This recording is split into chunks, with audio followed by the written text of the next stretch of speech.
On this episode of Public Research with Daniel Schwartz, a rising right-wing star with billionaire backers is unmasked as a prolific writer for several racist and anti-Semitic websites. Today, the story of Richard Hanania with Jonathan Katz, author of the Racket Substack. How did Richard Hanania come on your radar in the first place? Twitter. He was just a guy on Twitter, for years. I would encounter him, and people responding to him and getting into Twitter fights with him. And he would just say like off the wall racist stuff. And I honestly didn't really pay him a ton of mind because I was like, oh, it's just a racist guy on Twitter. It's like, it must be a day ending in Y, right? Like I said, that happens all the time. And, the thing that got him a little bit more of my attention, and I think, other people's, is that he's erudite. He would try to sort of make these kind of intellectual sounding arguments, but he would just say like dumb, hateful shit. So I didn't really pay a whole lot of attention to him. What got my attention in a way that I decided to actually write about him was that he appeared on Substack's flagship podcast, The Active Voice. And Hamish McKenzie, who is one of the co-founders of Substack, was interviewing him. So I found it on the Twitter competitor Substack Notes that there was this podcast episode. I was like, you're having on Richard Hanania? Like, what? What? And I listened to it, and it was just such a gentle, yes and kind of conversation, which ended with Hanania, Hamish McKenzie asking Richard what other Substack writers he recommends, and he recommended Steve Saylor, who actually Hamish brought up first. Steve Saylor is a notorious white supremacist. Is he on Substack? Yeah. Oh. Pretty sure. I'm pretty sure. I mean, I can tell you that Hanania recommended him. I'm pretty sure he was recommending a Substack. Somebody who is definitely on Substack, who Hanania recommended, is this guy Emil Kierkegaard, who's a real piece of work. Danish, German ethno-nationalist, as he calls himself. Got made waves even in his community for basically literally recommending, like, trigger warning here, but like recommending child rape. Like he had this suggestion that you could rape children as long as you drug them first. It was crazy stuff. And Hanania is like, oh yeah, this guy, Emil Kierkegaard is definitely somebody worth listening to. He thinks outside the box. He's hard to pin down. He's asking the big questions. And he is a just a hateful guy in general. And and Hamish, who I know, I mean, I actually don't think we've ever met in person, but I've been writing on Substack for 4.5 years. It was Hamish who personally, reached out to me. I set up an account without, planning on really posting anything in 2019. And Hamish saw that I had and reached out to me, and we had a number of phone conversations in which he personally encouraged me to get involved, and, promised an open line to Substack management, which was an easy thing to promise in those days because Substack was a much smaller game than it is now. And I was just like, how this guy who's just insane, racist Twitter troll, is getting, this velvet glove treatment on Substack's flagship podcast. What's up with that? And so I was just like, well, I'll get a newsletter out of that. I'll write about who this guy is. And it was in doing that I really started digging a little bit more into who Richard Hanania is and what's behind him. Just to give people an idea of some of the stuff that he tweets. This is a tweet from Richard Hanania. I don't have much hope that we'll solve crime in any meaningful way. It would require a revolution in our culture or form of government. We need more policing, incarceration, and surveillance of black people. Blacks won't appreciate it. Whites don't have the stomach for it. So that's what he was. That's what he was tweeting under his own name. That was this year. So you start looking into his organization. Can you talk about that? Yeah. So I look, I'm a reporter. I have just like reporter muscle memory. You know, when I'm writing a piece about somebody, I just start looking for information about them. Who is this guy? What sort of organizations is he affiliated with? And in Hanania's Twitter bio, he identifies himself first and foremost as, I think the title he gives himself is president, but that he's the head of this think tank, the Center for Partisanship, or Center for the Study of Partisanship and Ideology. And I've done a lot of reporting on nonprofits and NGOs. I was the Associated Press correspondent, bureau chief in Haiti during the 2010 earthquake. My first book was about the international response to that earthquake. So I'm used to encountering different kinds of nonprofits, different kinds of 501c3s. One of my sort of rules of thumb, and this is not unique to me, is that the more innocuous the name, the more suspect, or like the more I want to say suspicious. There's another word I'm looking for, but like the more heightened my senses are. It's like, okay, so what is the Center for the Study of Partisanship and Ideology? And I'm looking for, I look at their website. They have a Substack for that specifically.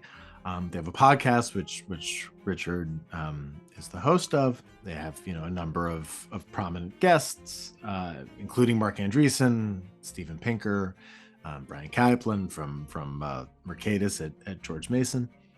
And I'm like, well, I forget exactly at what point in my sort of initial poking around. But when I see a 501c3, I go for the 990s. I go for the tax documents because they're there, right? It's public information. It's there for anybody who wants to see it. And a lot of times you can tell a lot about a nonprofit by their tax filings, especially the larger ones, the more professional ones. They'll put in their tax filing the things that they did in the past year that they're most proud of. They'll put in, their sources of funding. They'll put in, their expenses, their location, just like lots of stuff, the information that is grist for the reporting mill. And what I noticed was that this organization that Hanania is the head of is, first of all, extremely small. It's got two other right-wing academics. I'm blanking on the names. George Hawley from the University of Alabama. And what was the other one? He's in Eric Kaufman, University of London and the Hudson Institute. And ultimately that this organization, and this it took a couple of different rounds of reporting to uncover this, and I put out one newsletter, and actually some people who had some 990 searching tricks that I either hadn't thought of or had forgotten to look for different sources of this funding, but basically this organization had taken in $1.2 million from 2020 to 2022. So one thing, and cut me off if I'm droning, but one thing that is notable to me is that this thing starts in 2020, right? And this is obviously a big moment in the history of American race relations, in the history of civil rights. There's the Black Lives Matter protests, the George Floyd uprising, and for at that moment, for a center that bills itself as the Center for the Study of Partisanship and Ideology, but seems to be the one thing that is interested in studying, and the ideology that it is trying, and the partisanship that it is trying to criticize very clearly, is diversity, equity, and inclusion. Attempts to repair structural racism and the damages of America's history of racism, stuff like that, right? For an organization like that to pop up kind of out of nowhere in 2020, that's interesting, right? And it then brings in, $1.2 million in its, first, I guess, 3 years. And in the 990s, you can see who they're paying grants to, because like the organization, which is, by the way, based out of what has to be Hanania's house. It's a house in the San Gabriel Valley, outside of Los Angeles. It's based in one house, and then a couple years later, after this organization has brought in more money, it moves to like another house. Like I look up the houses on Zillow, right? This is all public information, and it has to be his house. And this organization, like what it is a money fund.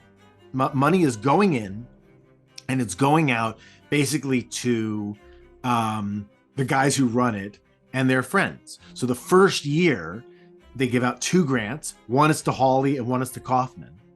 And then the next year and the year after that, the big winner of this money is Richard Hanania. And he pockets, $297,500. So almost $300,000. And then I started looking like, well, who's funding this thing? We could talk about that if you want. But I was interested because, it's notable when, as Hamish McKenzie said in his, introduction of him on the Substack podcast, this guy seems to have come out of nowhere. But nobody really comes out of nowhere. Like people, to start getting a national platform like that, someone has to be helping you in some way. Either it's a national publication hiring you, or, as often happens on the right, billionaires, bankrolling people so that they can spend all of their time, fighting on Twitter and writing op-eds and doing sort of intellectual production. And it seemed that while I'm sure Richard's Substack is doing, decently, that a lot of the money that he's getting is through this kind of sketchy 501c3 that he runs. For the audience, if they don't know this guy, maybe let's explain what's he about. If you had to explain to somebody, like on the street, what are his big? So he's a libertarian, I guess. That's what he says now. Right. So I'm trying to talk about this guy without sounding conspiratorial, but it is like as you noted, what I'm trying to say is what I'm getting ahead of myself and trying to say is there is his sort of current public facing persona, and then I think there is who he actually is, and those things are very closely related. But if you aren't somebody who swims in those waters, is used to just like critical reading of racists and the far right and the ways that they position themselves, there were things that somebody who is reveal themselves. Yes, yeah. There's somebody who's maybe more naive, could have. Yeah. We're gonna get into the surprise in a second, but let's so here's the new version of him. Right. So here's the new the way that I think that most people who are promoting or encountering Richard Hanania would describe him is that he is, a libertarian, kind of clearly a right-leaning guy. But somebody who's a little bit idiosyncratic, right? He's very anti-woke. obsessed with, wokeism and dismantling it. But, he also was, in favor, I believe, of like the COVID vaccine, right? So people who were on the right were like, hey, Richard, like, it's a, this is Bill Gates is, trying to implant microchips into our bodies. And Richard's like, no, that's not true. The vaccine helps people. It was sort of stuff like that, right? And so like that's kind of his, he's an academic. I shouldn't, that maybe is the first thing. He got a PhD in political science at UCLA. And in my initial round of reporting on him, I went and read his doctoral thesis as his dissertation, which is eye-opening in and of itself. Well, what's it about? It was about he was the main argument that popped out to me as I was reading it. It's about foreign policy, and it's about international intervention by the United States, which is a thing that I'm, by the way, very interested in myself. My most recent book is about American empire and Gangsters of Capitalism. Gangsters of Capitalism. That's it. And I've been a foreign correspondent for most of my career, and I cover the military. Like these are things that I'm interested in. His take on it is one of the weirdest takes that I've ever read, because his position is basically that American foreign policy, he's looking at the way that liberals and the way conservatives approach foreign policy. And basically he devises these surveys himself. And his surveys are like, what he finds is that liberals are basically so obsessed with helping Black people and hurting white people that their sort of, reverse racism, I guess would be like the 90s way of describing it euphemistically, leads them to oppose, to back intervention when it's going to help Black people, and oppose it if it's going to help white people. That's like one of his major theses. The title of his dissertation was Moral Psychology and Support for the Use of Force in the International System. The other thing about Richard, which is interesting, and also I think makes him seem more interesting or more idiosyncratic than I think he actually is that he is the child of immigrants. His parents are Jordanian and Palestinian. I believe that they're both Christian. He grew up in, the south suburbs of Chicago. And, he's writing this thesis. This thesis comes out like in the late 20-teens, I think like 2017, 2018. And he is, he's writing, he's obviously doing his research, in an atmosphere in which Americans at that time, and for the decade and a half, 2 decades prior, have been obsessed with, above all, intervention in the Middle East. And he's writing about this as somebody who has this somewhat complicated identity from the Middle East, right, as a Christian. And so one of his findings that he thinks is very interesting is that conservatives show a preference for intervening on behalf of Christians over Muslims. But then he says that they are free of racial prejudice. And then, and like I said, he thinks that liberals are just, they're too into Black people, and that they're willing to bomb people if they think it's going to help Black people. This is important, as we'll talk about. Are his parents post 65 immigrants? I don't know. I assume so, right. Because I think, I believe I've seen him describe them as immigrants. He's in his 30s, so he was born in the 80s. So his parents wouldn't be, if they came before the immigration reform in 65, then they would have had to have come as very young children. Well, that's bad news for them, because they gotta go. according to their son. Yeah. Yeah, exactly. It's yeah, because that's one of his positions is that, and this is yeah. I can't even remember. Is this one of his Hanania positions or one of his host positions? Host. Oh, okay. This is one of the host positions. Yeah. So I mean his academic credentials. He earned a J. I think he went to. I don't think he graduated high school, and he went to. He got a GED. Went to University of Colorado. Right. Then he got JD from the University of Chicago Law School in 2013. PhD in political science at UCLA in 2018. Yeah. Then he landed a postdoctoral research fellowship at Columbia University Saltzman Institute of War and Peace Studies. Yeah. You know, I think that's cool for someone who got a GED, but yeah. But so I hate how much we know about this guy. Yeah. So it comes out this year as he's, you know, getting all these billionaire friends like Mark Andreessen. His career's he's got a book coming out called The Origins of Woke from HarperCollins soon, which I guess they're still gonna publish. Yeah, and which for people who don't know, that's Rupert Murdoch's like book imprint. So it's not. Yeah, it's basically Fox News books almost. And this amazing article by Christopher Matthias comes out in the Huffington Post. Now, before this came out, did you suspect anything about this, or was it just out of the blue to you?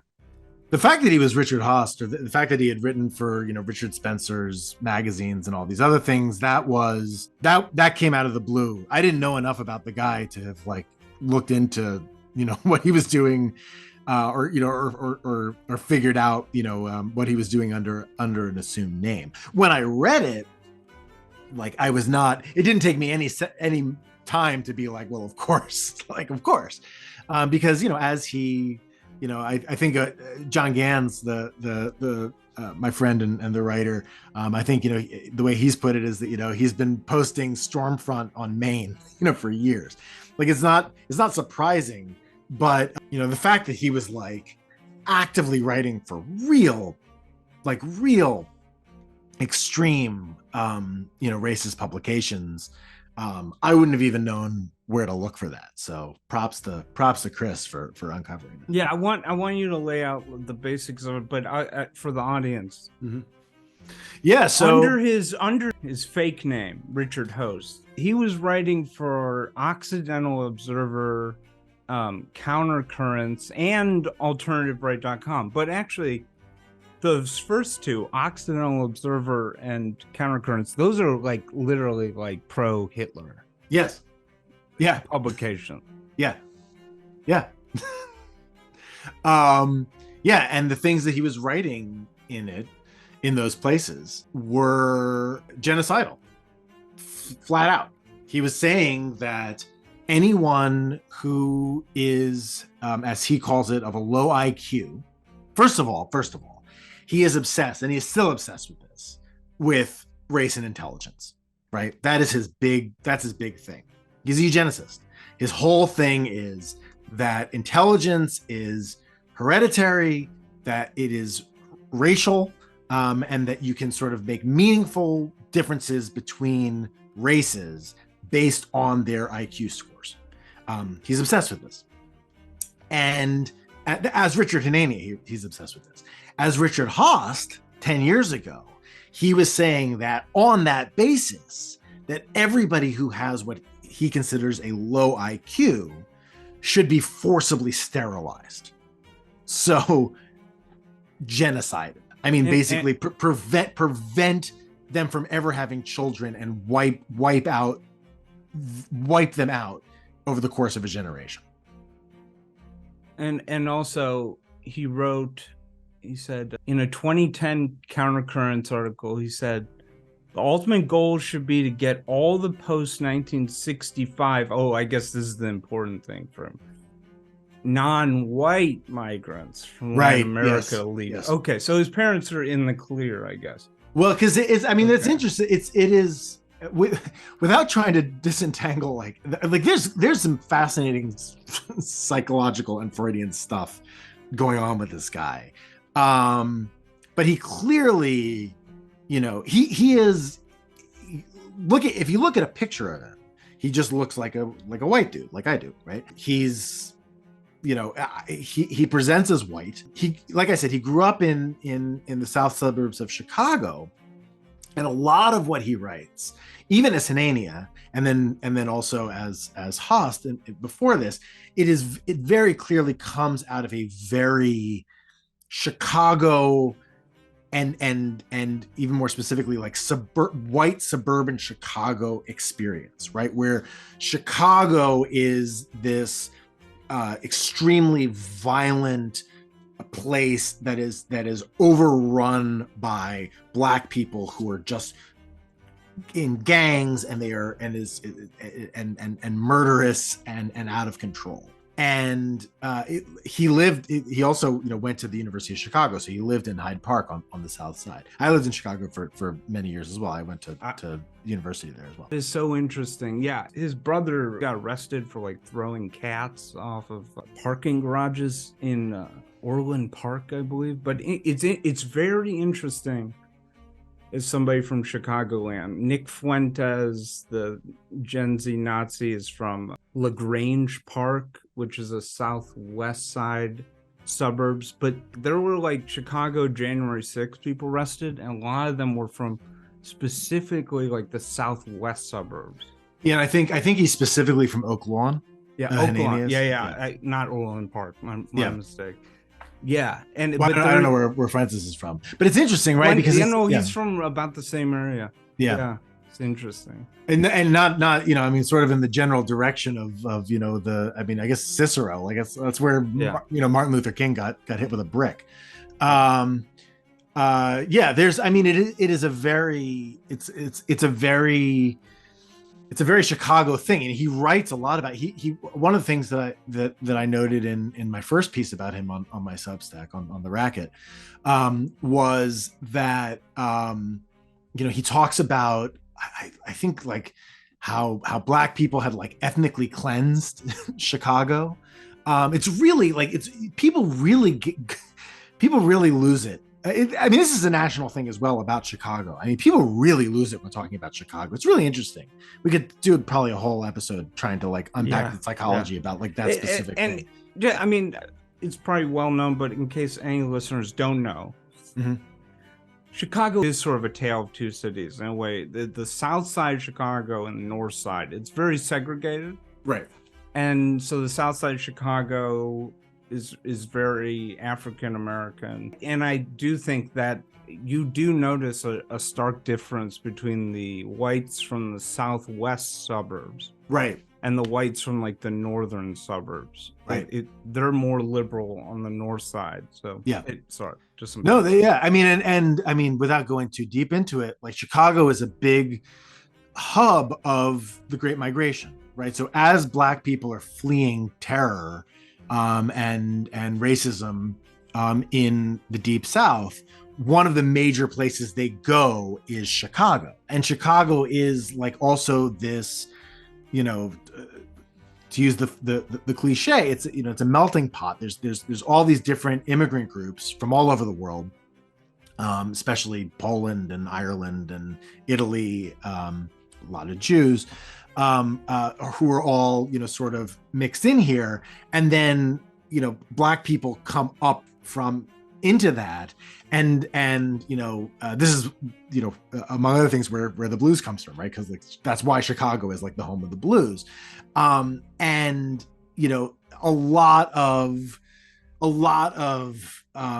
people's ideas about Chicago are basically it's because the people who were fleeing Jim Crow, they encounter these other white people, and these other white people start kind of they create sort of an alternative to Jim Crow, and Chicago is like a real experimental place for housing discrimination, redlining, aggressive policing.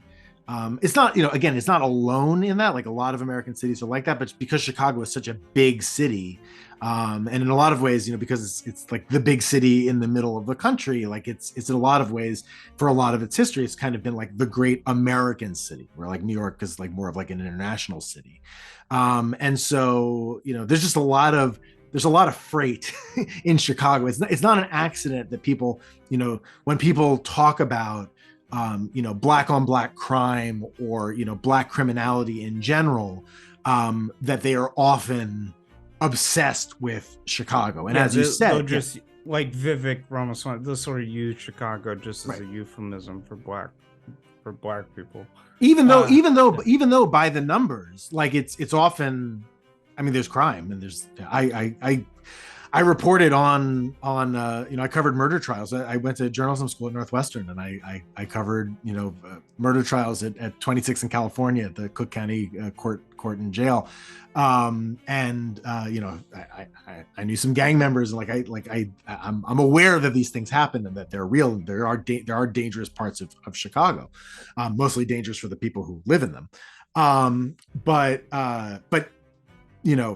Chicago's the sort of the threat that Chicago embodies in the minds of a lot of people is like way out of proportion, to put it mildly. It is interesting. Richard Spencer and Hanania, both University of Chicago alums. Hyde Park it's one of the most segregated. I mean, it's basically like this super elite, very Asian and white university surrounded by some of the like poorest, mostly African-American neighborhoods in the country. So it's interesting.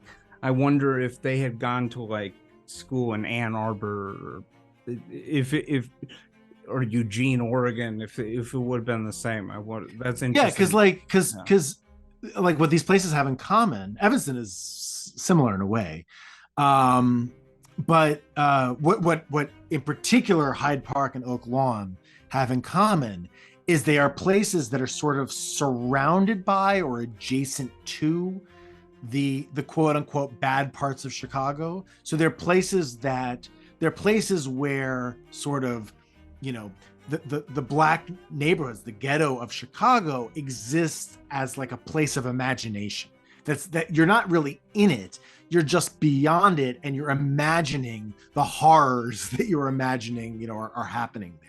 And it's really a place where a young somewhat troubled person whose brother is chucking cats off of garage flips. I can't believe that, and has his own sort of interesting intersectional relationship with his own whiteness as the child of Arab immigrants, during like the 90s and during the ultimately during the 9/11 and Iraq War era. Like, it is very easy to imagine sort of the fever dreams that don't inevitably come. Plenty of people have a biological what am I talking about? Biographical. Jesus, the Hanania's eugenics is like infecting my brain. A biographical profile that looks a lot like his, and did not end up becoming, just like a virulent, anti-black racist. But it is easy to imagine the ways in which that could get cooked up. It's interesting. How much have you looked into his old Richard Host articles? Because was he writing like, I know he wrote anti-Semitic stuff, but it seems like what you're saying, he was mostly focused on like this anti-black stuff and this IQ stuff, but he is writing for these super Nazi websites like Occidental Observer and Countercurrents. Yeah. Was he writing like about Jews too, or? I think so. Let me see if in the he does bring it up. Like he clearly doesn't. It's funny. He's like, he doesn't. Not that it matters, but it's always the indication when people are really, really into Nazi stuff. Like he doesn't believe Jews are white, right? Which is whatever. I mean, it doesn't. but it usually, I find the most extreme anti-Semites strongly believe that. Well, he writes in the Occidental Observer. This is in Matthias's piece, but he writes about this piece about Sarah Palin that he calls White Goddess, and he says, it has been suggested that Sarah Palin is sort of a Rorschach test for Americans. The attractive, religious, and fertile white woman drove the ugly, secular, and barren white, self-hating, and Jewish elite absolutely mad well before there are any questions about her qualifications.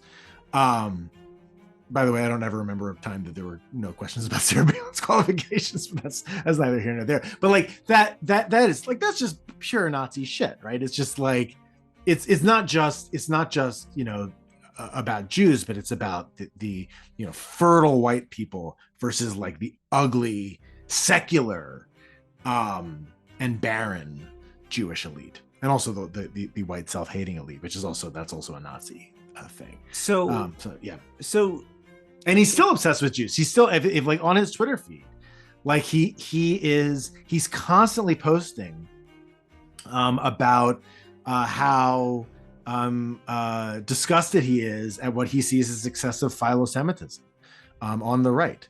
He writes about how he talks about like a sad story of like an unrequited love affair or something like that between the American right and Jews. He thinks that basically Jews are using the right and hoodwinking the right to then enact our whatever he thinks we're doing. I don't know.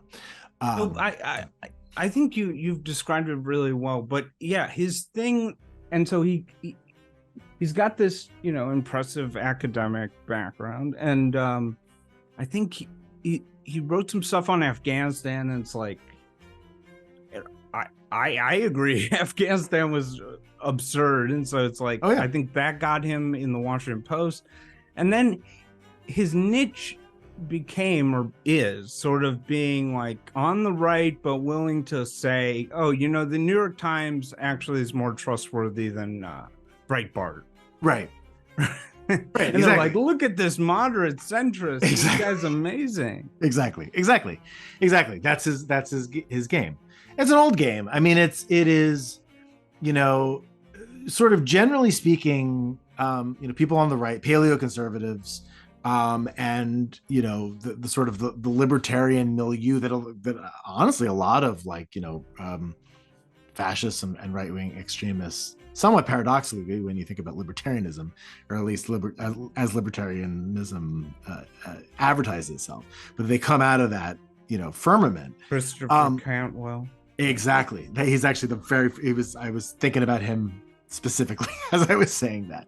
And also Richard Spencer, right? He was the American conservative. Yeah. Exactly. So, they've known for a long time, because, partisanship, the study of partisanship, in America, we often oversimplify, we have a two-party system, and you've got Democrats and Republicans, and we oversimplify, what the positions are on both sides of that divide. And so for years, and still to some extent in the Republican mainstream, you had, the main Republican Party line was war, right? They loved war. They wanted to invade Afghanistan after 9/11 and did. They wanted to invade Iraq and did. They were hoping to, bring it to Syria very explicitly, and just sort of, Iran, and just sort of, bring the forever war everywhere. And then you had this, paleoconservative group, as they called themselves, originally, I think pejoratively, and then they kind of adopted it for themselves to some extent. Kind of the Pat Buchanan right, that had always, and to some extent, Ron Paul. I mean, Ron Paul was definitely anti-war, but to some extent, Ron Paul, I think, is a paleoconservative as well.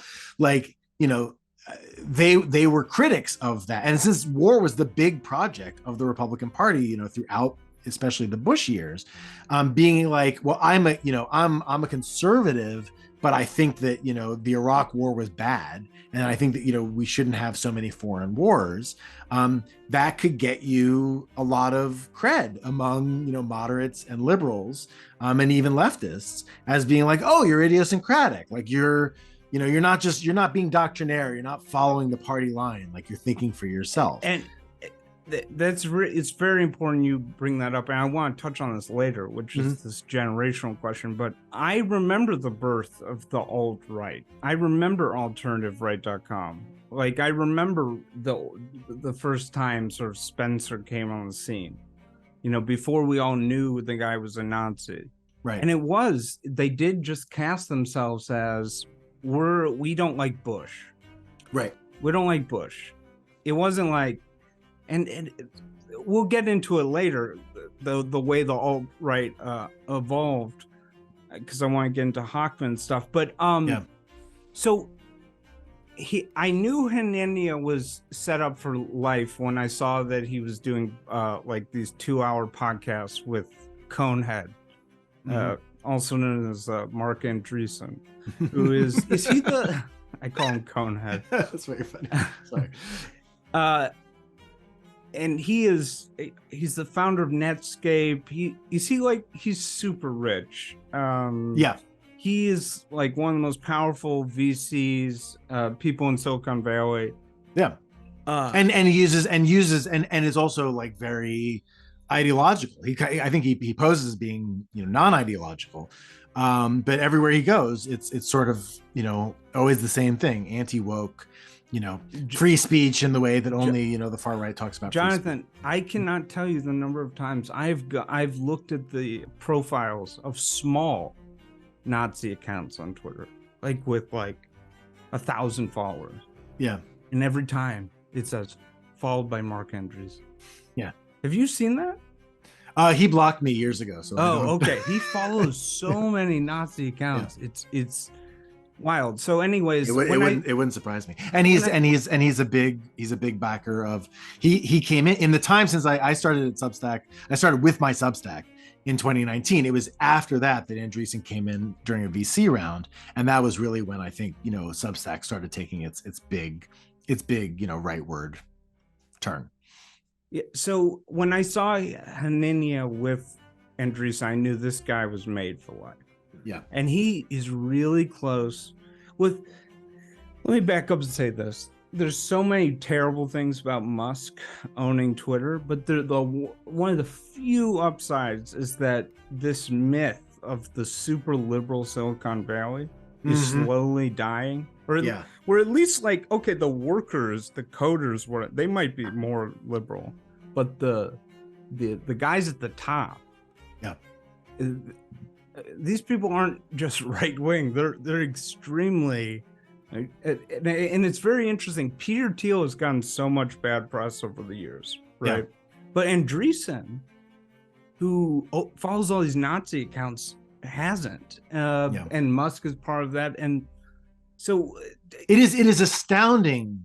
The one of the ways that I started really encountering it was during Clubhouse. Remember that brief moment? Yeah. And there were all these rooms on Clubhouse that were just eugenics. It was just straight up just eugenics in a way that I knew that there were anti-Semites. I knew there were racist. I knew there were people in the world who thought these things, but it was out there, and they were just talking, and these rooms were very popular. And then I would see people who were in these rooms, pop up in other places for a while.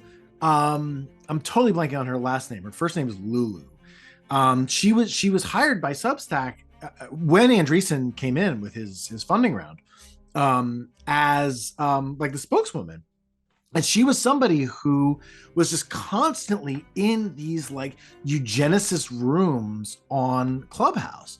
And I think that one of the things that's really telling to me is that, Hamish McKenzie and Chris Best, who's the CEO of Substack, that they would look at a guy, Hanania, who is still out there under his own name. His whole thing is race and IQ, race and IQ, race and IQ, and sort of like inherent criminality, and that this wouldn't just like ring an alarm bell for them.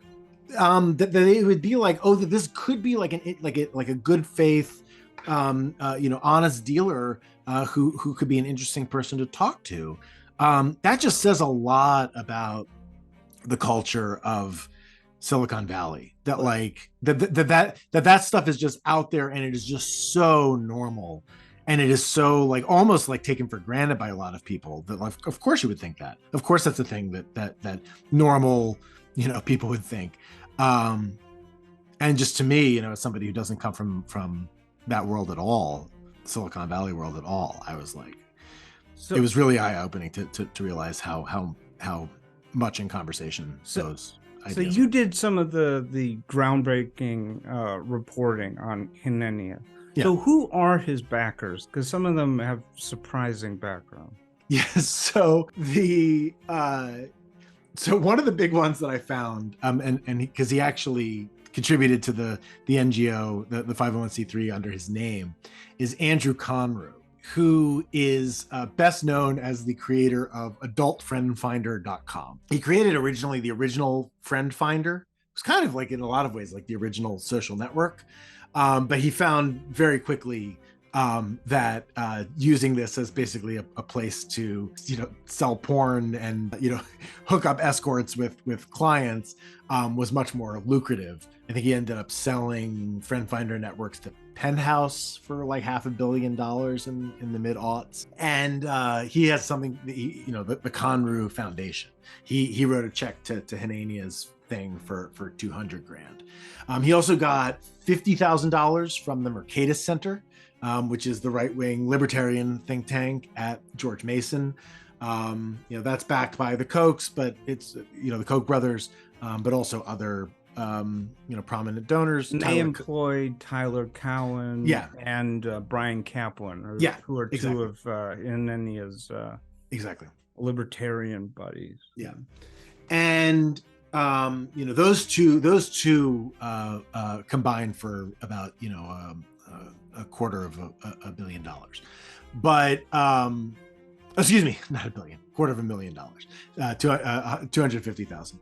But the bulk of the money, the biggest things, I don't know who's behind it, because he got them from donors who are hiding behind what are known as donor advised funds, specifically a Fidelity Fund and a Schwab fund. And those are often used to fund things that the donor doesn't want publicly known that they're being associated with. So that it is often a way of funding hate groups and racist activities in general. And the IRS, talks about this, and they know.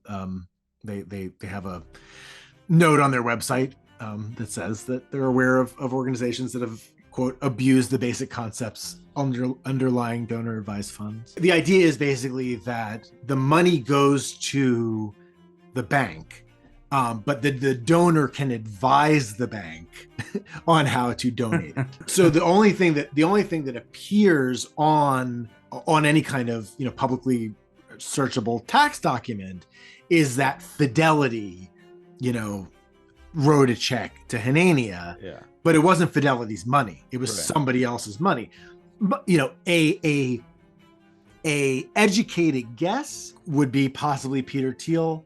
Or Andreessen. Also, he was at University of Texas at a center there that got Harlan Crow, that's right, Clarence Thomas's good buddy. Yes, and one of the interesting things is there were only two places that I'm aware of that in any way distanced themselves from Hanania when his previous genocidal writings were surfaced and unmasked.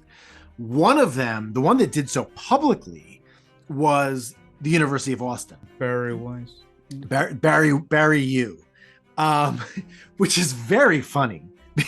Like, just on many levels, that like he was there lecturing in what they called the forbidden courses.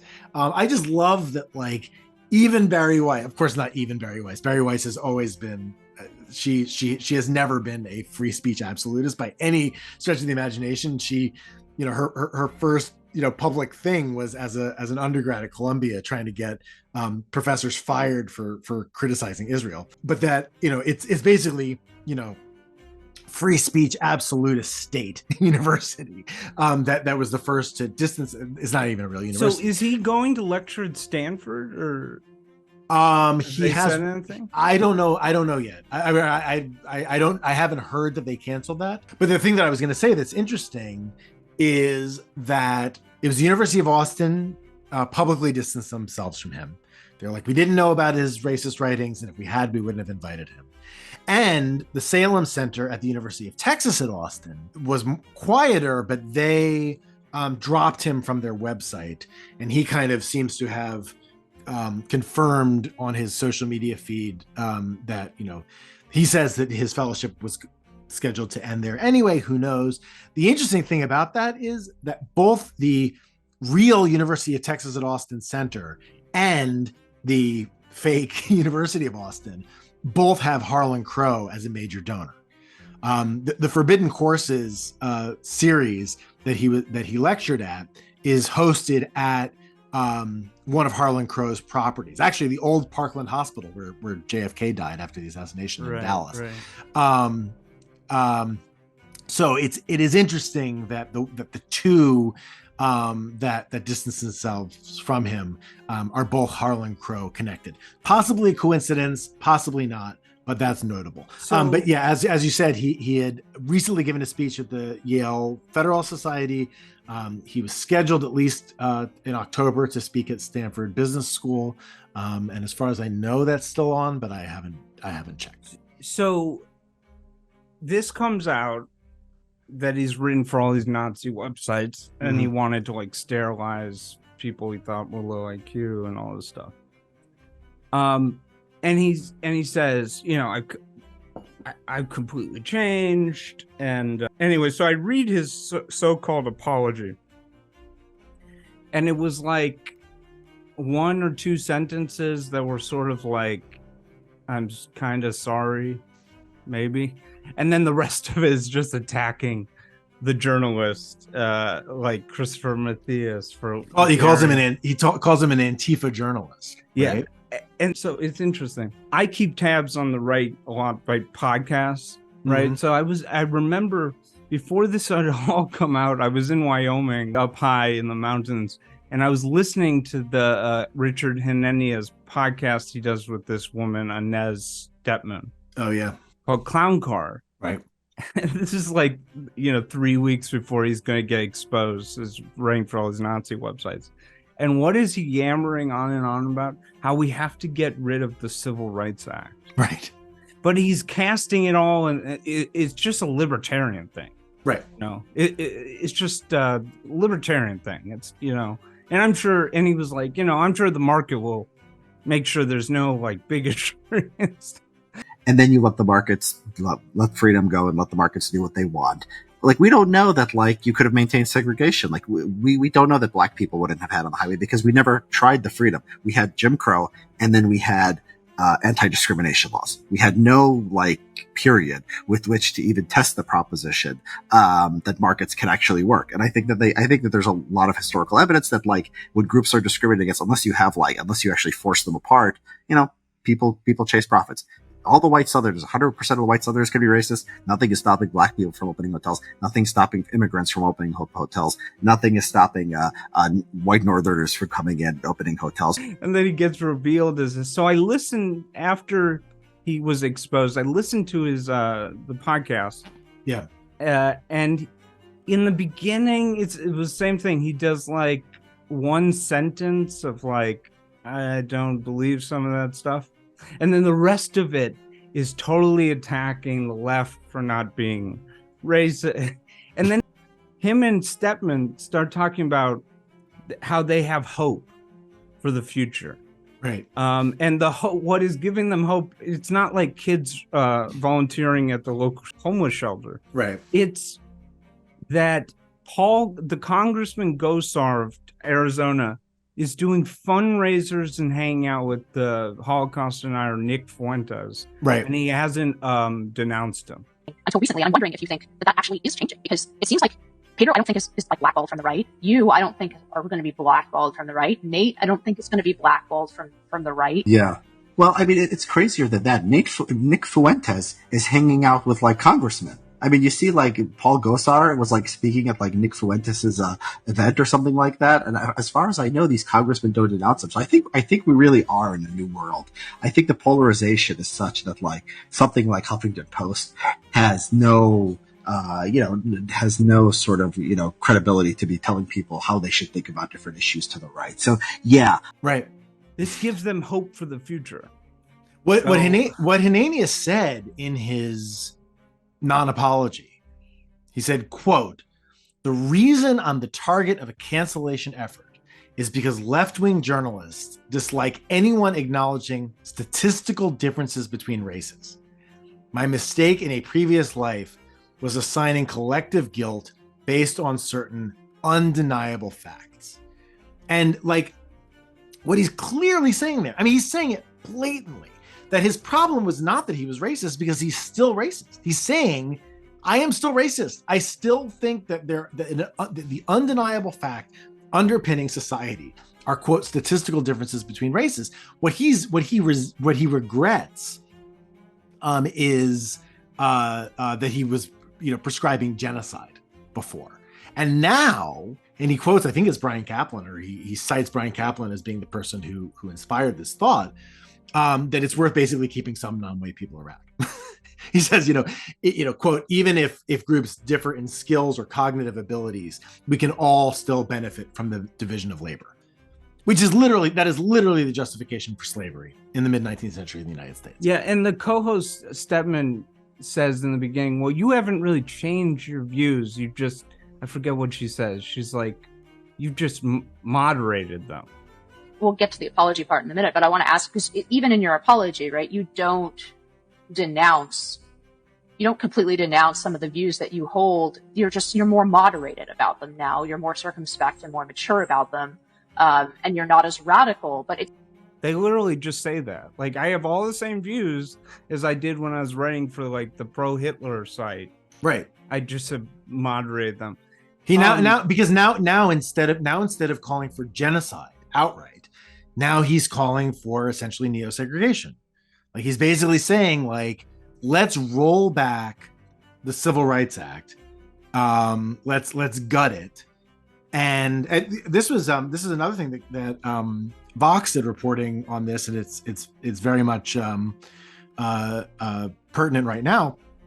That Vivek Ramaswamy, the new Republican presidential candidate flavor of the week, he wrote his book Woke Incorporated, in which he was calling for basically using civil rights law to protect racism. Right? He was basically saying, like, we should put into jurisprudence or into the Civil Rights Act protection for political speech, which would basically say that the protection that is given to people who are the victims of racism should also be given to racists. And Hanania was the one, he wrote a review of Ramaswamy's book, and he was like, this guy doesn't get it. He's totally wrong, because you can't use, he's basically making like kind of like a racist Audre Lorde kind of you can't dismantle the master's house using the master's tools. It's basically like you can't dismantle the anti-racist house using anti-racist tools. He's basically saying, like, you have to end this legal regime of civil rights in order to, because it is that, and that's the argument that he's going to be making in his book that comes out in I guess a couple of weeks, that got effusive blurbs from Peter Thiel and Ramaswamy and David Sachs and all these other guys, and J.D. Vance, the Ohio senator's big fan too. J.D. Vance, who's a friend of Ramaswamy's from Peter Thiel. Yeah. All these guys, Peter Thiel, took Ramaswamy and Vance out to to lunch when they were both students at Yale Law. Like they're all buddies with each other. Yeah, and when this all got revealed, Elon Musk became a paid subscriber to Hanania. Yeah. Yeah. And by the way, another one of his paid subscribers is Steven Pinker. He was a big fan of his. The thing that's interesting, and I don't remember if it was you or somebody pointed this out to me, because I'm not a big reader of Countercurrents magazine ordinarily.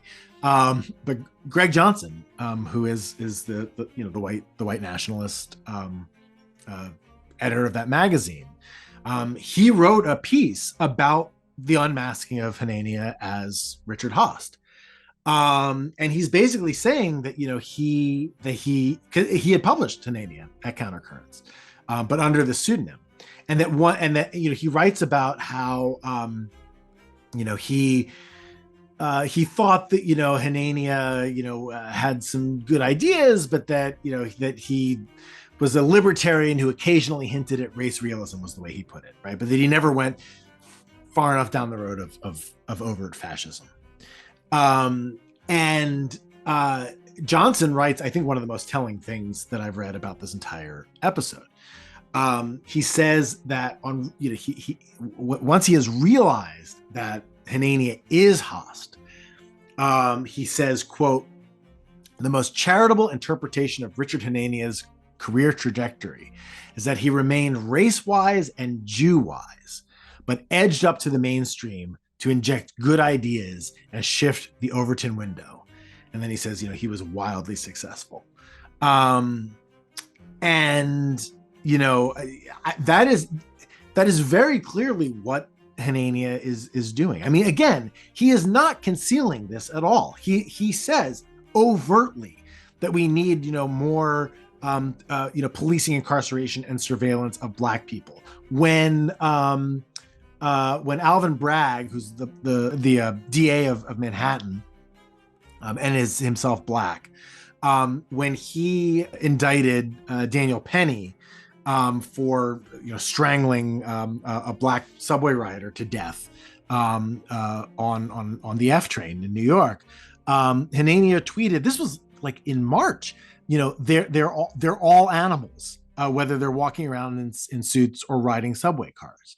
I mean, like sounds like a respectable centrist, really important thinker to me. I mean, right? Yeah.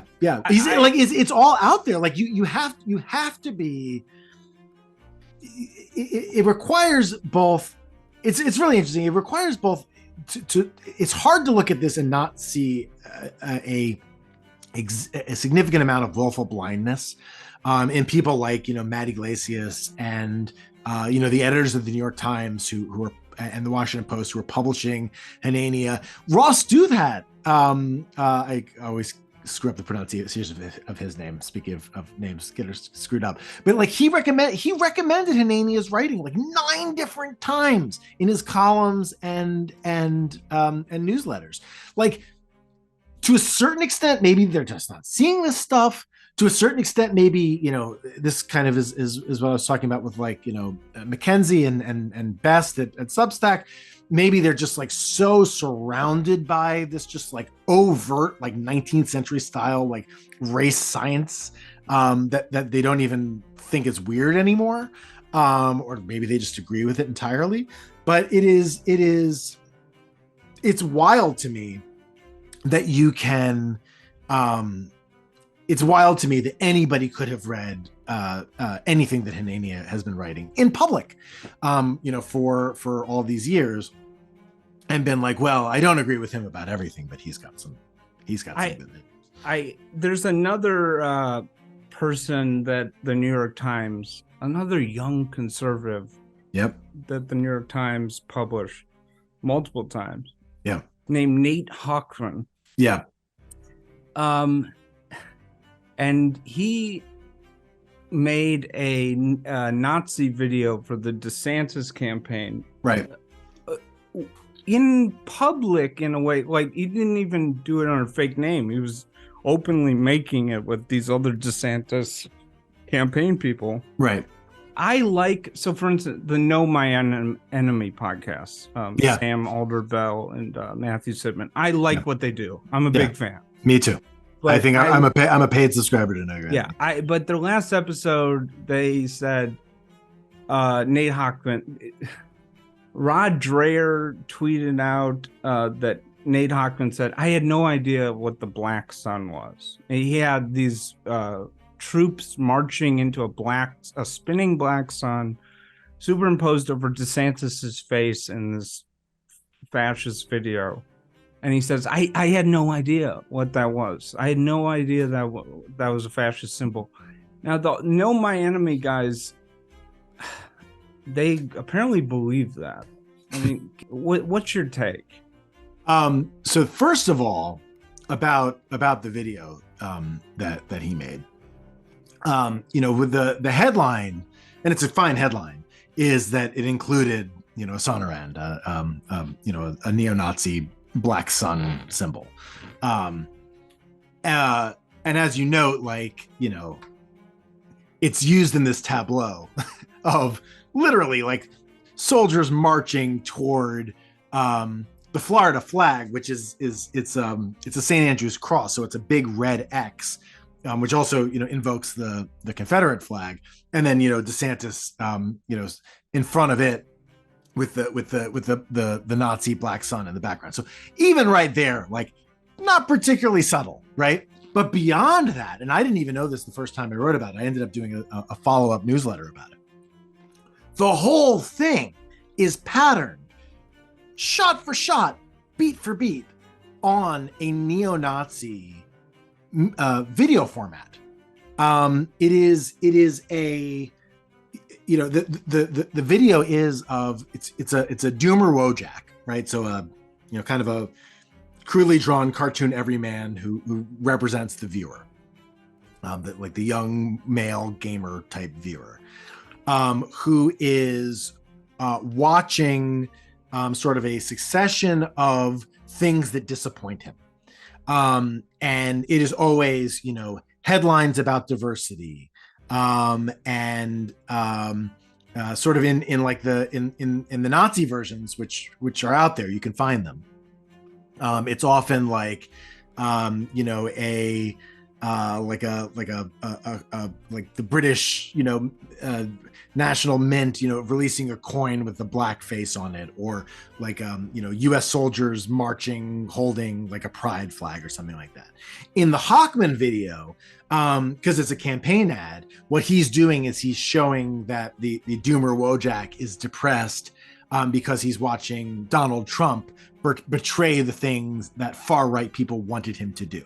Right. So it's no new sections of wall were built by Trump during his presidency. And, Trump, I don't know, did something that helped black people. It's just stuff like that. Right.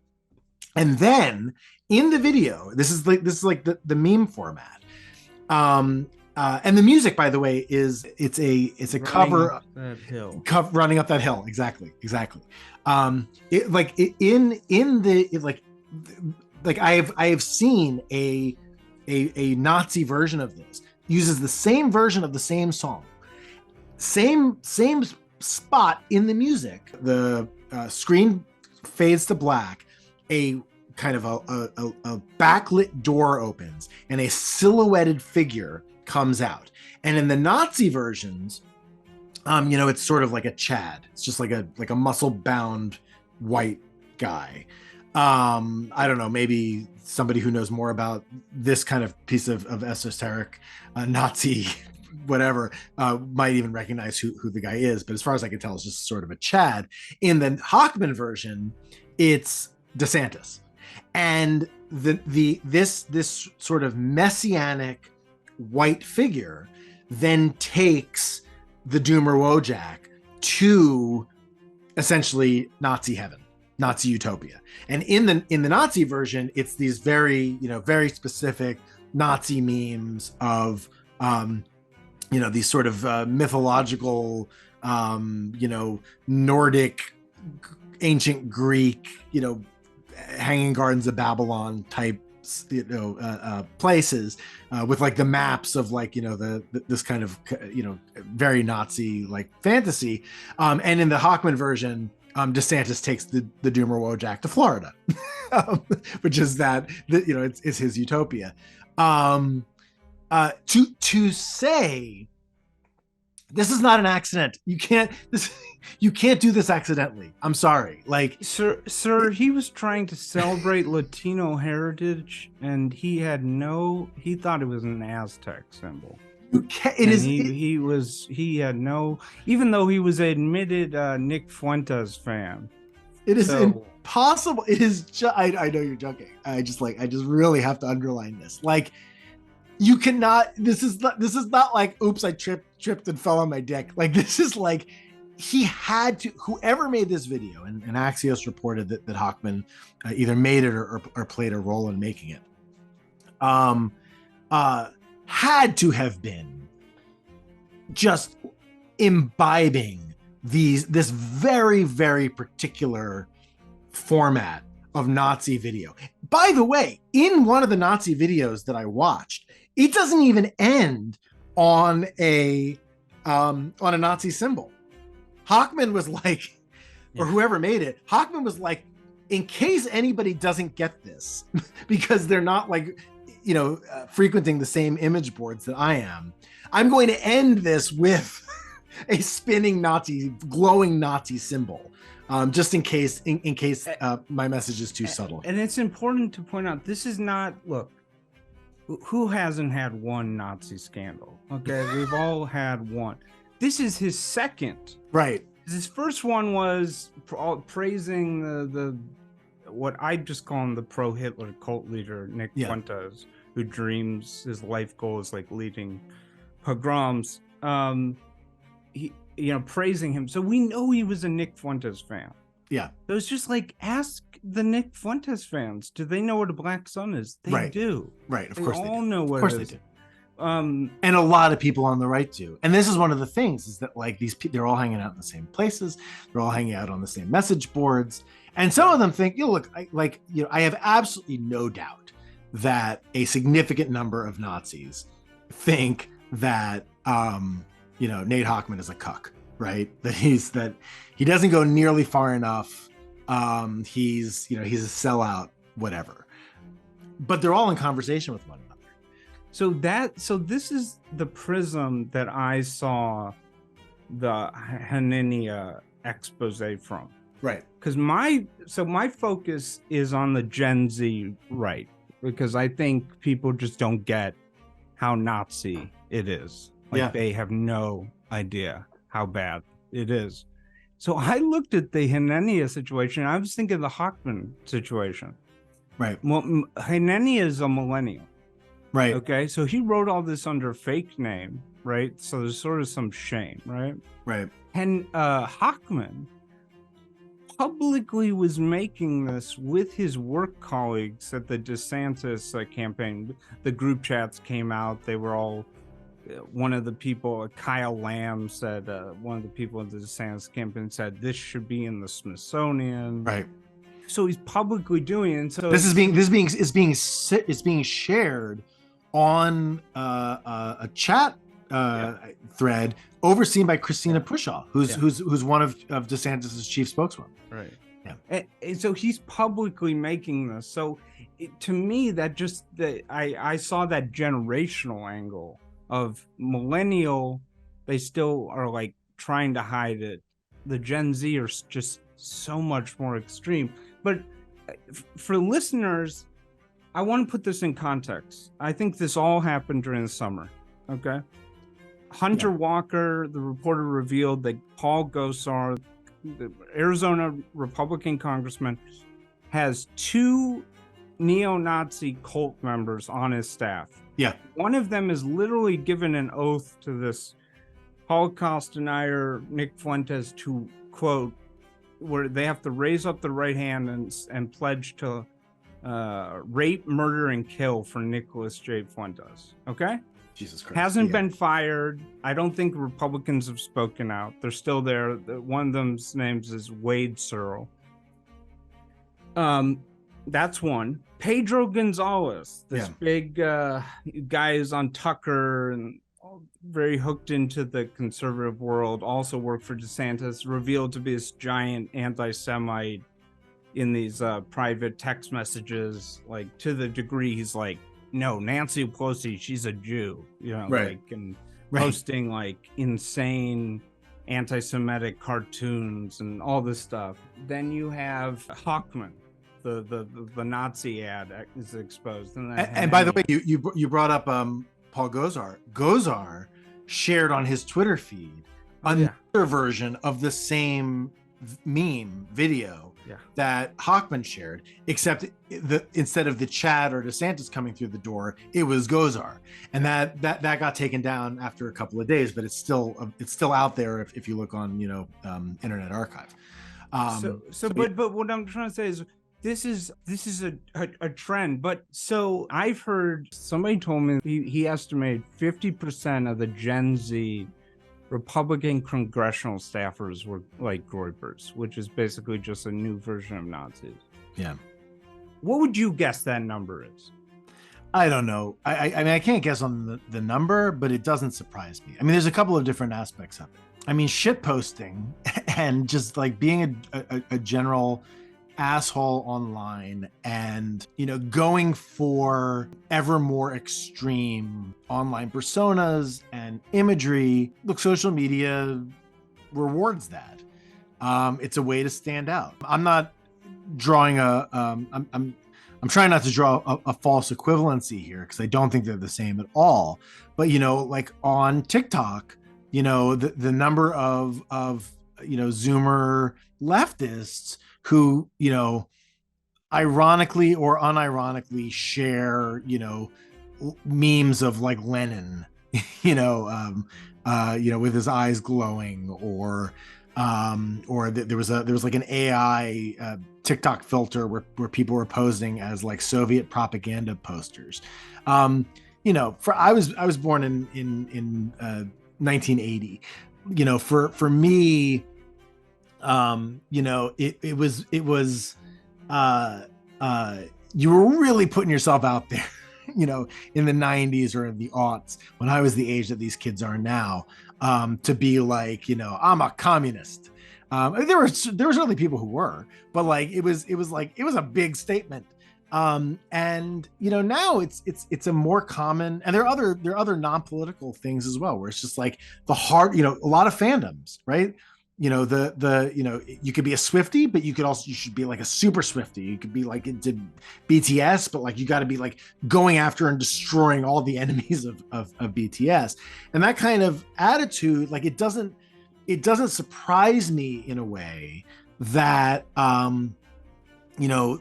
these tendencies, when combined with reactionary tendencies on the right in general, could lead somebody to being as extreme as possible in those ways. The thing that makes it very different when you're talking about fascists and Nazis and neo-Nazis is there are other ways that they could have gone.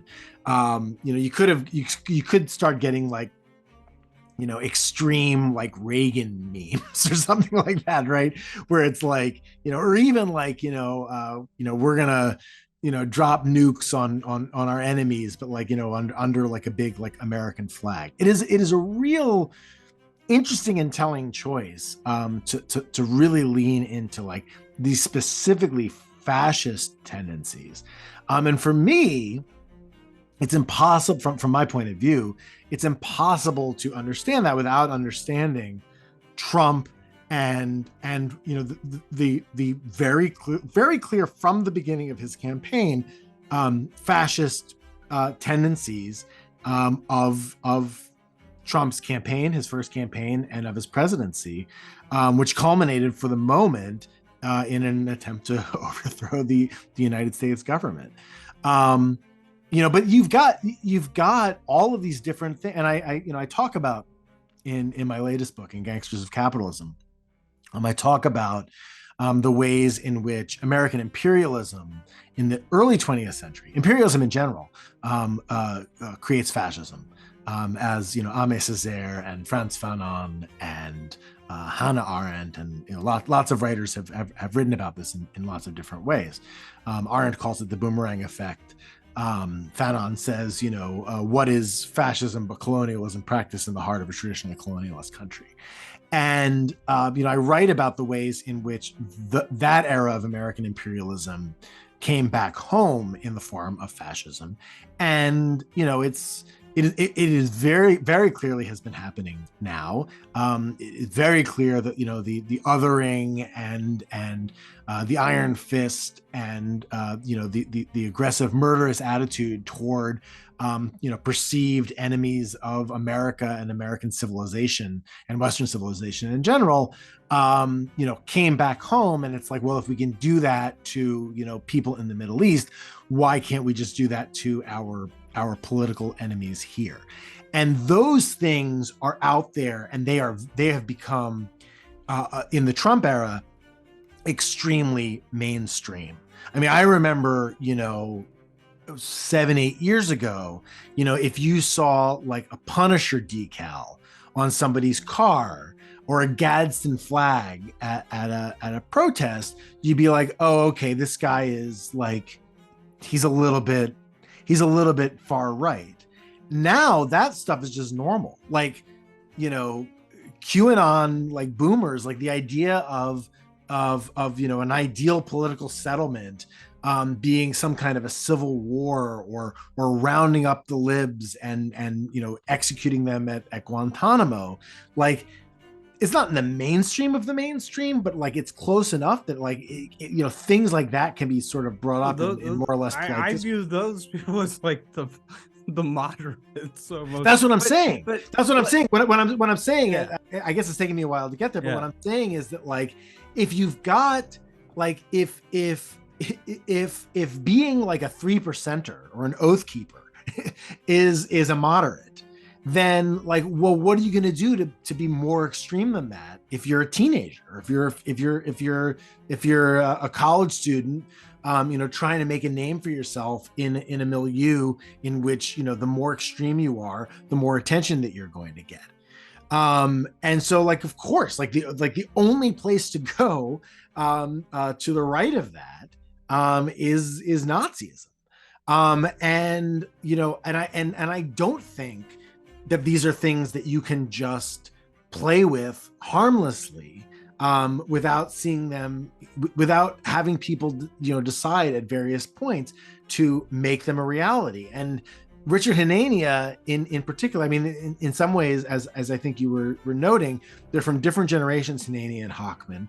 And they also, in some ways, are kind of two different cases that in a lot of ways shine light on one another. Because Hanania comes from being, I am an extremist, like I am a Nazi, and I'm going to moderate my views to get into the mainstream. And Hochman is like, I'm a rising, movement conservative.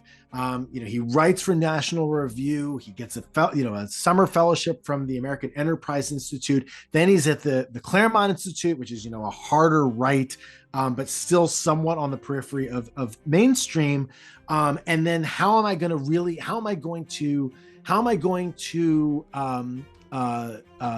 make myself stand out as a speechwriter on this, major national presidential campaign that for a while looked like it had a shot. It doesn't have a shot, but for a while it looked like it might have a shot at contesting for the Republican nomination. Well, what I'm going to do, he talks about this in a piece where he's interviewed in the New York Times Magazine. He talks about being, people who are willing to go into the goo of the fever swamp, I think is the way he puts it. He definitely uses the word goo, and basically like really, really go and talk to like the absolute like scariest, worst people.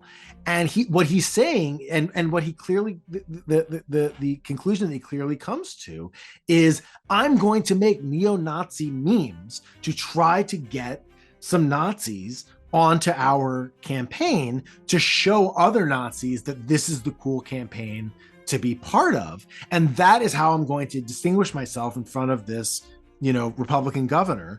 And that is how I'm going to, build my power and brand. And once you do that, I mean, it is really hard to and maybe pointless to come up with any kind of differentiation between somebody who's doing that for clout and somebody who's doing it because they actually believe it. And so, Hawkman turns into Hanania, Hanania turns into Hawkman. They're all just kind of turning into each other, and I don't feel like it's heading in a good direction. Did you read AlternativeRight.com ever when it was online? Some. I mean, I became, like a lot of.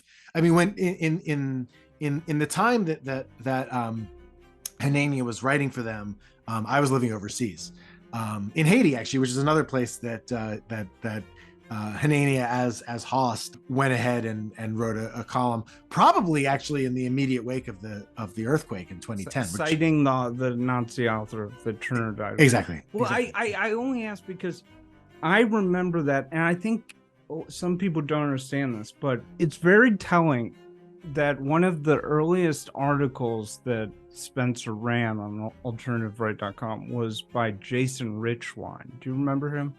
The name rings a bell, but tell me. Yeah, he wrote for it, and he got a PhD from Harvard, and was like saying like we shouldn't have low IQ immigrants and stuff. And I think he lost a job at AEI. Got it. But he's Jewish. Got it. And they ran. It was one of their first articles. They ran an article by this Jewish guy, and I don't think the comments were like virulent, anyways. Right.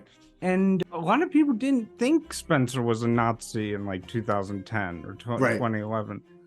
Then fast forward to Charlottesville, and it all became clear. But like, compare a Richard Spencer talk from 2010 to a Nick Fuentes talk. Right. Right. If you word search the word Jew or Hitler in the Spencer talk, you wouldn't even find it. Probably. Right. It is.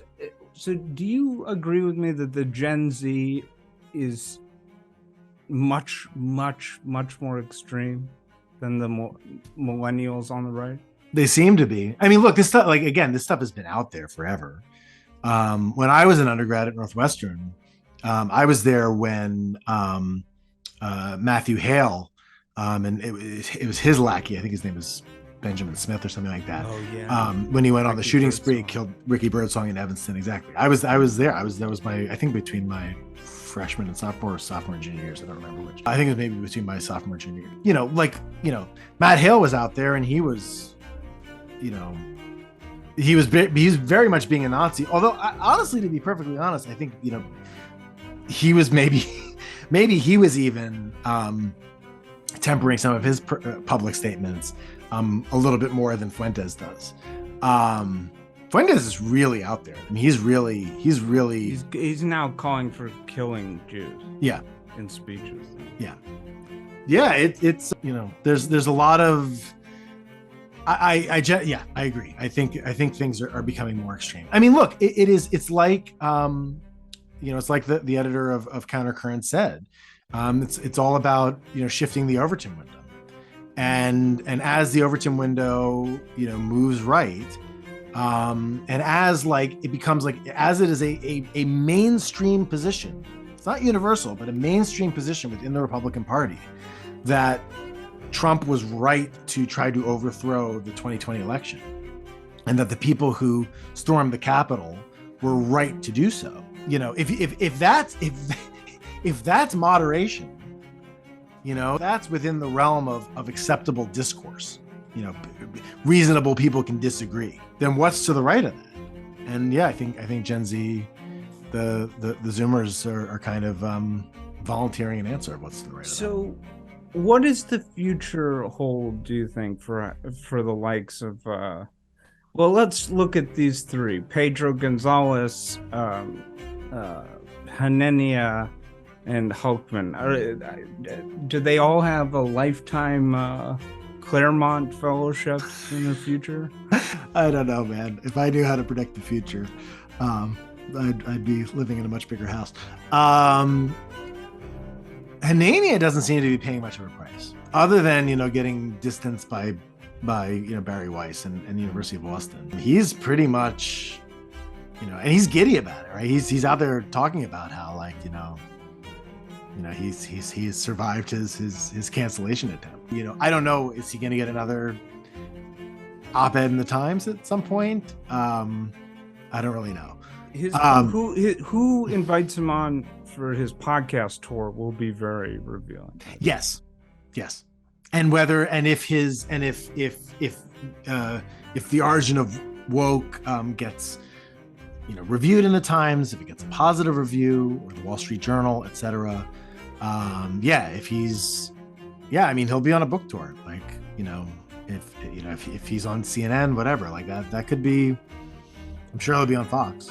I think Hulkman has been smart to, because I was eagerly awaiting his 30,000 word essay where he would explain it, but he hasn't. Has he just gone silent? Except saying he didn't know what the Nazi symbol was. I guess, yeah.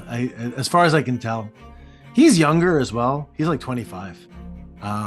So Hanania has maybe spent a little bit more time in not necessarily the major public spotlight, but he's had enough of a taste of that maybe he also, again, Hanania knows how much more extreme he can be and how much more extreme he has been. And so he can sort of point to his more recent output and be like, I'm just calling them animals, but I'm not saying that they should be forcibly sterilized. I'm still a good guy. Whereas Hochman, really stepped in it. Hochman also got fired. Whereas Hanania doesn't really have anything to get fired from. I don't know the future of any of these guys, and it really ultimately doesn't matter because, they're all, to a certain extent, replaceable within their movements. None of these guys are, and this is one of the one thing that I have, again, big fan of Know Your Enemy. Sam Matt are terrific. And I think most of the things they do are great. I didn't love their episode, sort of following up on the Hochman stuff. I thought it was a little too defensive. Look, I get it. You want to talk to lots of different kinds of people. You're a podcast about the right. It's useful to talk to the right sometimes. Matt came from the right. All of those things are fair. But, their idea that Hochman was this, very promising, very bright. He's not that smart. I read the things he's written. They're not that good. They're easily replaceable. And I don't even know anything about this Pedro Gonzalez guy. But, and Hanania, he's not that bright. It's a pretty easy sell. He can string together coherent sentences as he's calling for the repeal of the Civil Rights Act, or saying that people who are calling for the repeal of the Civil Rights Act it's unrealistic to expect that to happen, but we can just make it so it's essentially a dead letter. That's an argument you can get that from any, from a dozen different people. Of his political persuasion. So if all of those guys, stop working, and they stop getting published, there will be others to come along. They'll find another guy who for totally libertarian reasons, right, just happens to want to get rid of the Civil Rights Act. Exactly. Very passionately. Exactly. I just want to end on some of the broader stuff about, we just had this Republican presidential, or this nomination debate without Trump. Right. Do you have any thoughts on that, and sort of let's say Trump dies of a heart attack. Let's say what is the trajectory this party's on? Let's just keep talking about that. Yeah. Man. So, all right, a couple different things. You're asking about my predictions for the future, and I don't have any. And one of the reasons I don't have a prediction is because things will go there's so many different variables out there that could go in so many different directions, right? There's a pending lawsuit against Trump right now on the basis of the 14th Amendment. It's at least been filed in federal court that under the 14th Amendment, because he, participated in an insurrection against the U.S. government, he's ineligible to hold high office.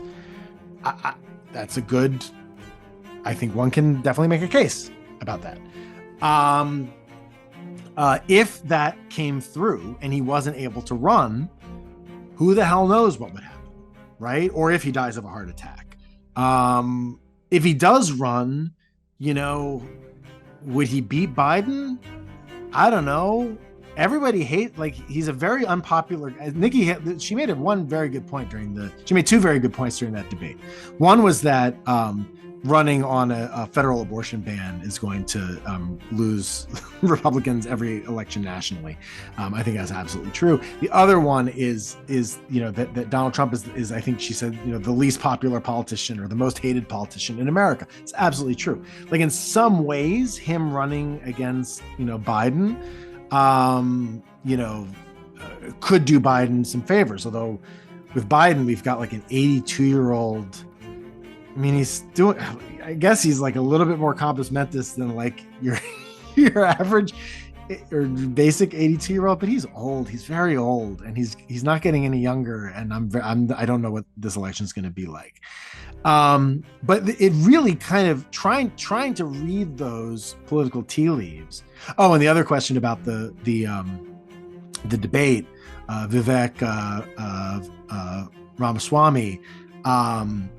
He's definitely the breakout star. I mean, that debate absolutely confirmed, not that there was really any question, that Ron DeSantis has like the charisma of a decaying phone book. I mean, he's just no one. He's not going to inspire anybody. And so I understand why Ramaswamy came out of that, with the media kind of anointing him and the right commentariat kind of anointing him as, the new number 2 in the race. But Ramaswamy is like 40 points behind Trump, like in the average poll. It's going to be Trump. It's going to be Trump. And Ramaswamy is like, I'm sorry, like you can't become the leader of a coalition dominated by white Christian nationalists as a practicing Hindu, not to mention an Indian person. Like, it's just like they're not going to go for. They're not going to go for. Jonathan, if they caught Trump, if the FBI on camera caught Trump laying like explosive devices under a kindergarten tomorrow, I think he would still get the nomination. I think he would still get the nomination. I think they would say he was trying to prevent a satanic ceremony. It was the FBI planted them. There were federal agents involved. It's all fake news. It was AI. The video's AI.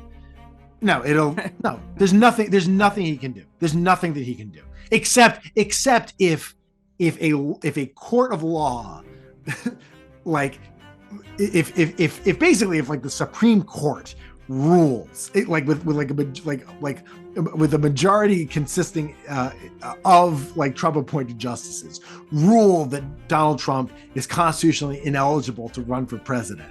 That's pretty much the only thing that could keep him from winning having like a point of contesting the presidency and probably winning the Republican nomination. But even then, I think if they did that, like he would still, if he still has breath in his body, he would still, try to mount a third party run, and he'd probably still end up with at least 20% of the vote. So Peter Thiel is worth $7 billion, and it's Mark Andreessen is worth over $1 billion. Elon Musk, who's sort of part of that same crew, over $100 billion. Did I say million? If I said million before, I meant billion. Yeah. But Peter Thiel, boy, he just collects these young right wingers like JD Vance. I mean, he has like so many of these guys. Yeah. Curtis Yarvin is not that young, but it's like if you're like a right wing crank and these guys like you, I guess they're just gonna support them for life. I mean these are long. This is a longer conversation. We've already had a very long conversation, but the world is becoming, in a lot of ways, like physically, a more extreme place. And part of one of my sort of pet theories, and I think that there's evidence for this, is that like you can't disaggregate this from climate change. From both sort of like the millennial aspects of, like, not millennial in terms of the millennial generation, but the millennial in terms of like apocalyptic, that valence of the word millennial. There's a sense that like, the world might be ending, it might not, I'm not saying that it is. I mean, climate change is a very, very dire threat to civilization and to the species. But just sort of that psychic sense as it exists right now, like in the early 2020s, like it's just kind of driving people crazy, and it's making people more extreme and do more extreme things. The other thing is that, like, in terms of like history, the World War II generation is basically gone. Everybody, the number of people who were even alive, during the Holocaust, and they were, basically babies during it, or young children, we're losing them very quickly. And Nazism is surging Yeah. at the same time. It's no surprise. And all those things kind of go together. And I don't know if you could have like history is contingent. Like nothing's inevitable. It would be insanity to think that like there was anything inevitable about the Trump 2016 presidential run, but that run was successful, and that we're in the world that we're in now, and that again he tried to overthrow the 2020 he tried to overthrow the U.S. government in the 2020 election. Like we're really in a space right now where it seems like anything's possible, but at the same time, like I am, an eternal and somewhat tactical optimist. We're also in a point where, people are talking about new and exciting, hopeful ways of making society better, and addressing climate change and strengthening society. And that's also a thing that's out there in conversation. So, to make guesses, you can't guess, but in terms of American politics, what happens in the 2024 election, if Trump wins, or if his anointed MAGA substitute or whatever wins, it does not seem like these guys are going to mellow out at all. Well, it's good to have a little hope at the end. Before we go, please plug The Racket, and please talk about this great book you just put out before you go. Sure. The Racket is my newsletter. You can find it at theracket.news.